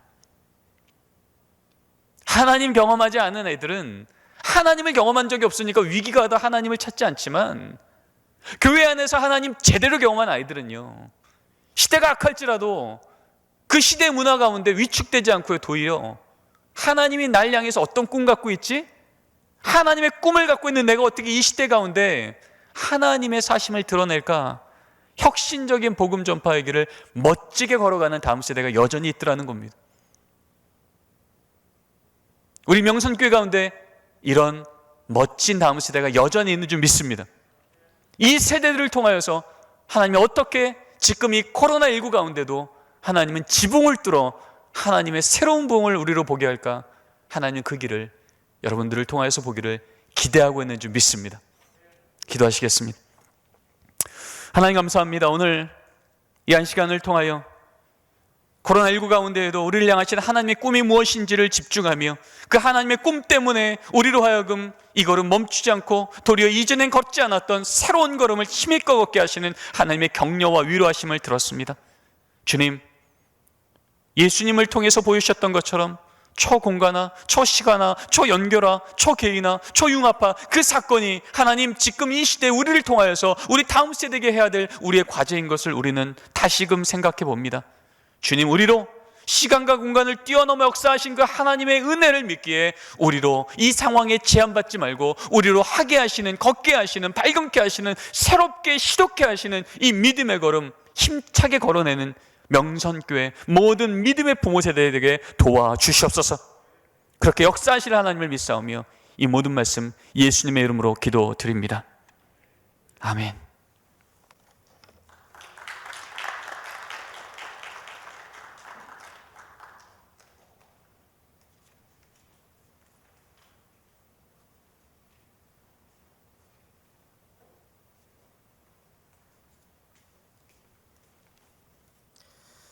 네, 교수님 너무 멋진 강의 감사합니다. 이 시간에는 잠깐 동안 짧은 시간이지만 지금 몇 가지 질의응답이 혹시 있으시면 그걸 받아볼까 하는데 괜찮으실까요? 네, 우리 마이크 같이 준비해 주시고, 네, 질의응답이 있으신 분들은 현장에서 질의응답을 해주시고요.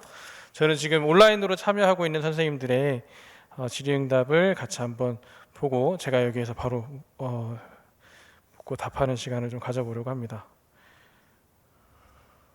네, 우리 온라인으로 참여하고 계신 분들도 질의응답 하실 게 있으시면은 바로 질의응답 해주시면 제가 현장에서 물어보도록, 교수님한테 여쭤보도록 하겠고요. 또 여기 계신 분들 중에 강의를 들으시고 묻고 싶으신 게 있으신 분들은 손을 들어서 펴주시면 같이 질의응답을 해보도록 하겠습니다. 강의가 너무 훌륭하셨나요? 네, 강의가 너무 훌륭해서 질의응답이 없는 것 같습니다. 네, 지금 온라인으로 여러 이제 우리 성도님들이 글을 올려주셨는데요. 올라온 글을 보면 다음 세대를 위한 온라인 사역의 중요성을 깨닫는 시간이었습니다. 그리고 이제 공동체를 만들어갈 수 있는 소통의 도구 iWorship이 있습니다 라고 하신 분들도 있으시고요. 또 온라인 예배와 교제를 놓쳤었는데 많은 지혜가 필요한 듯합니다. 이제 해야 되겠습니다 라고 하신 분들도 있었습니다. 네, 우리 그러면 교수님께서 주신 좋은 강의들 잘 기억하여서 우리 다음 세대를 잘 키워갈 수 있는 귀한 도구로 또 사용하고 했으면 좋겠습니다. 네, 장로님 질문 있으신데.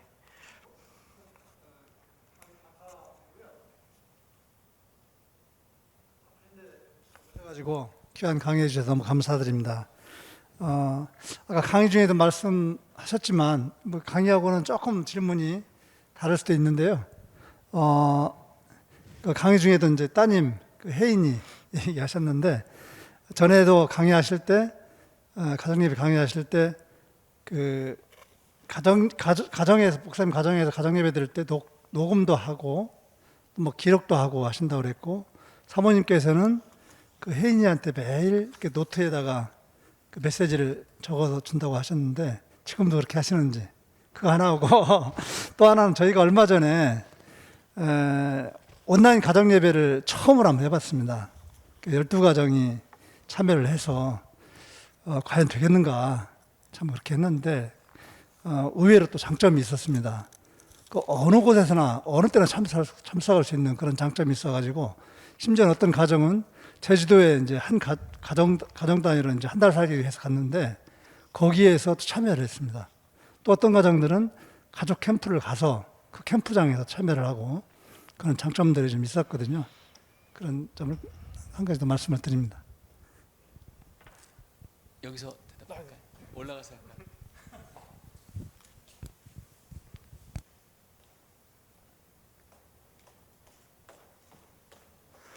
네. 지금 이 상황에서 가정 예배야말로 이 비대면 시대 속에서 우리에게 여전히 허락한 강력한 대면 공동체죠. 그래서 가정 안에서 이런 신앙 전수가 정기적으로 일어나는 건 뭐 오늘 강의한 내용 중에도 너무 대표적인 현상이 될 거고요. 이제 저희 집은 지금 계속 그렇게 하고 있냐고 물으셨는데, 네, 계속 그렇게 하고 있습니다. 그리고 편지는 계속 쓰고 있고요. 편지 노트가 있어서 자녀들에게 그런 개인화, 하루하루 앞에서 부모가 자녀한테 해주고 싶었던 믿음의 격려들을 계속 쓰고 있고요. 그리고 최근에는 코로나로 이제 집에 있는 시간이 많다 보니까 다양한 형태의 가정 예배가 더 많이 개발되었어요. 뭐 예를 들면 그냥 의뢰이 아침 먹고 나서 수업 들어가기 전에 가족 그 큐티를 같이 하는데 그냥 말씀 서로 읽고 하는 큐티가 아니라 기독교 세계관 관련된 책들을 몇 개 갖고 와서요, 챕터별로 읽으면서 우리 아이들이 세상을 어떻게 보고 있는지, 또 부모님은 또 그것에 대해서 어떻게 생각하고 있는지, 또 그 책 안에서 말하고 있는 세상의 문화들은 성경을 어떤 기준으로 봐야 되는지, 이런 부분들에 대한 큐티들을 좀 하고 있고요. 그리고 또 가정 예배를 여러 가지 모델로 지금 시도를 하고 있습니다. 대화 모델뿐만 아니라 기도 모델, 또 예술 모델, 이슈 모델, 절기 모델, 이런 것들을 여러 가지로 반영해 가면서 쓰고 있고요. 그러다 보니까 더욱더 가정 예배가 풍성해지고 있고, 그리고 아까 녹음 말씀하셨는데 제가 8시 반이 가정 예배 시간인데 오늘도 지금 8시 반이면 제가 가정 예배 못 들어가거든요. 그런 경우에는 녹음한 걸 어떻게 쓰냐 하면 제가 이제 가정 예배를 못 드리고 밤 10시간 들어가면 제 아내가 꼭 저한테 오늘은 아이들이 이런 고백하더라고요 하면서 그 녹음한 것 중에 우리 아이들이 신앙의 고백 이야기들 혹은 질문의 이야기들을 꼭 저한테 공유를 해줍니다. 그러면 저는 이제 내일 아침에 아침밥 먹을 때 잊지 않고 아이들을 격려하죠. 너 어제 가정 예배 드릴 때 이렇게 기도하더라, 너 이렇게 말하더라, 참 기특하다.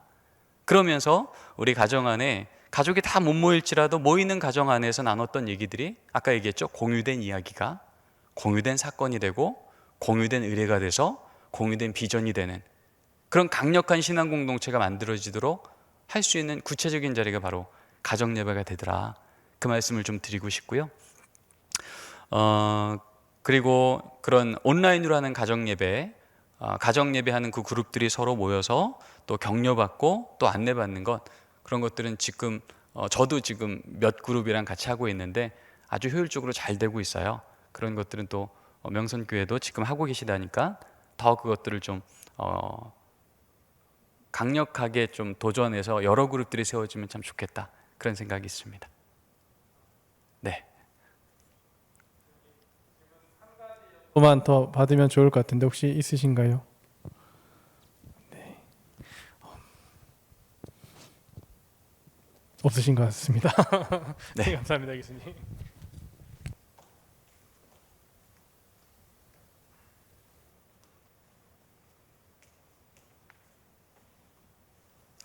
네, 우리 이 시간에는 다 함께 일어나셔서 옆에 계신 분들과 함께 인사하시겠습니다. 샬롬으로 인사하시겠습니다. 샬롬.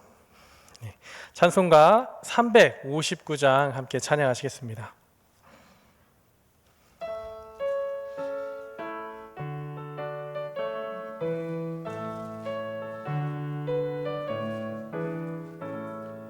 정성을 향해 가는 성도들아, 앞길의 장애를 두려 말라.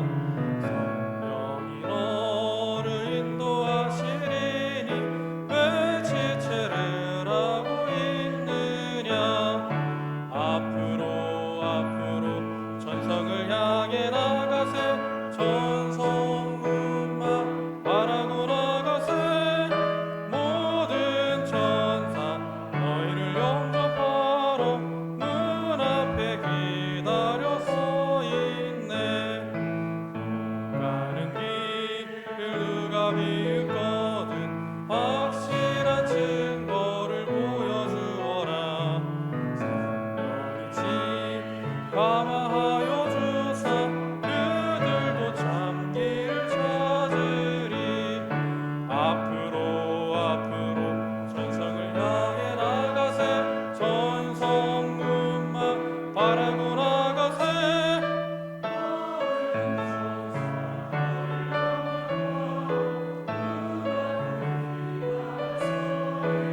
은혜가 많으신 아버지 하나님 감사합니다. 하나님 아버지, 저희가 이 어려운 상황 가운데 힘들고 어려워서 쓰러져 낙심하려 하고 있으나 아버지 하나님께서는 언제나 그 순간마다 더 크게 아버지 하나님 바라보라 이야기하여 주시고, 또 하나님의 그 말씀 따라서 우리가 하나님의 그 말씀을 가지고 예수 그리스도의 복음을 가지고 더 넓은 것으로 많은 것으로 역사하는 그 자리 가운데 동참케 하여 주시니, 아버지 하나님 오늘 또 그것을 깨닫게 하여 주시니, 오늘 그 깨달은 것을 가지고 다음 세대로 나아갈 수 있게 하여 주시니 너무나 감사합니다. 하나님, 그 감사한 가운데 오늘 주께 예배하며 또 주님 앞에 정성스럽게 예물을 올려드립니다. 하나님 아버지, 그 예물 주께서 기쁘게 받아주시옵소서. 특별히 이 자리 가운데 함께 예배하지 못하오나 온라인으로 하나님께 예물을 올려드린 그 손길 가운데도 함께 하여 주시옵고, 하나님 아버지께서 그 손길마다 은혜를 더하시고 그 손길 가운데 감사의 제목 가운데 더 큰 하나님의 은혜와 감사를 더하여 주시기를 원합니다. 아버지 하나님 앞에 이 모든 것 내어 맡겨드리고 하나님의 놀라운 은총을 구하며 예수 그리스도의 이름으로 기도드리옵고, 이제는 우리 주 예수 그리스도의 은혜와 아버지 하나님의 사랑과 성령의 교통하심이 이 어려운 시기에 다음 세대를 하나님의 믿음의 세대로 양육하고자 하는 교회 학교 교사와 가정의 신앙 교사인 부모와 명선의 부모 세대된 모든 이들에게, 그리고 믿음의 세대로 자라날 명선의 다음 세대에게 지금으로부터 영원히 함께 하시기를 축원합니다. 아멘.